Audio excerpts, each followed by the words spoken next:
Okay, this is a Mainspring and in its barrel, and it's a Russian watch that I bought. And I took the cap off the barrel.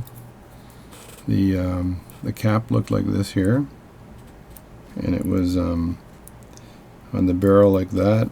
And I used a very small screwdriver to get my screwdriver in a notch that was right here and lift it up, and then remove the cap from the barrel. Then once I did that, I had removed the arbor from the mainspring as well. That you have to do that as well. And then I was ready to remove the mainspring. So to remove the mainspring, you've got to grip it on very tightly on one side. Then you have to take a pair of tweezers and grab the mainspring, and then pull it out enough that a good part of the mainspring gets released. And then once you have a good part of it out, then you can start milking it back and forth.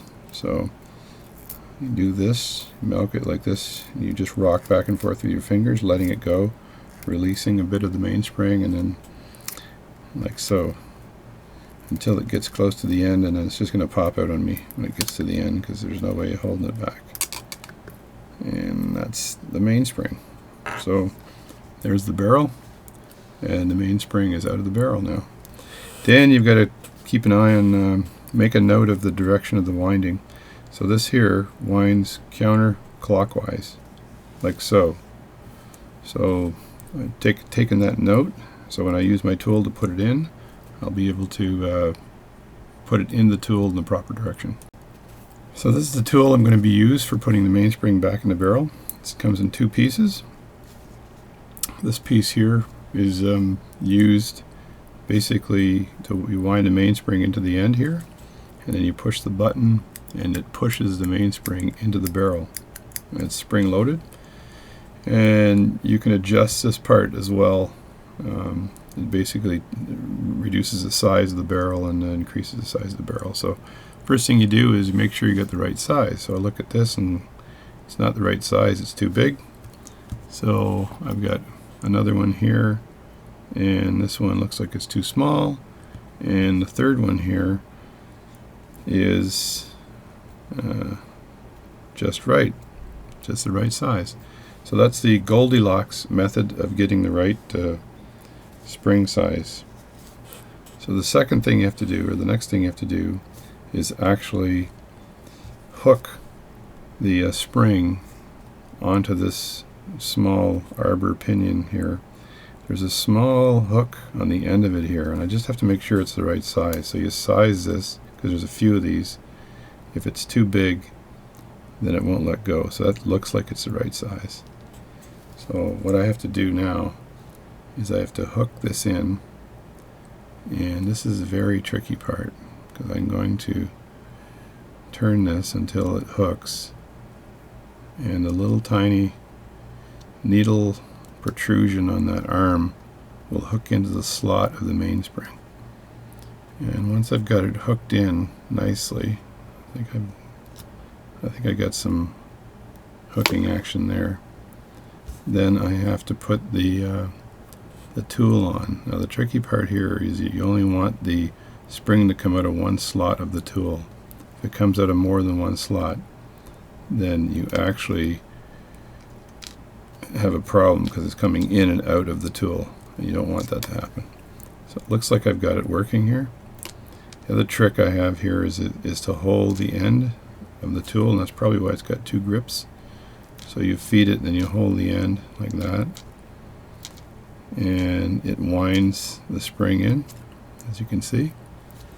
As you get a little more forward here, so I'm winding the spring, and you wind it right to the very end until it's tucked right into the barrel.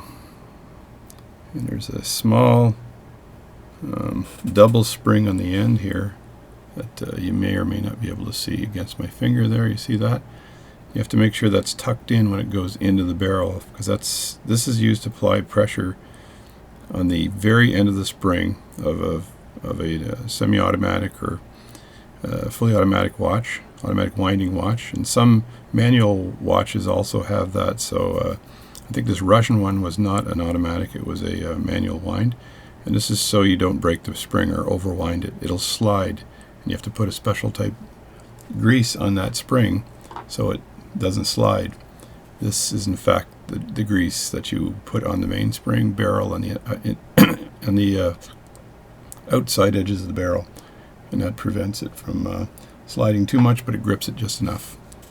So once you get the spring in there, let me see, I want to get my finger in here to get that last piece in. And I have to look a little bit closer here just to make sure I've got it right.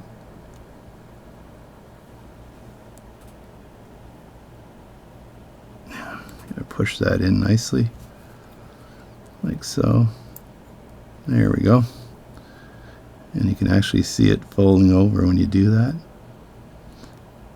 And it'll slide right in. There we go. So now it's in the barrel. And I can slowly back off the this little mechanism here, like wind it back until it's loose, and then it should be able to get it to come out. There we go. So now the spring is in the barrel, as you can see. So the next step is to push the spring. The spring is a tool. The next step is to push the spring into the barrel, the mainspring barrel. So this is the mainspring barrel.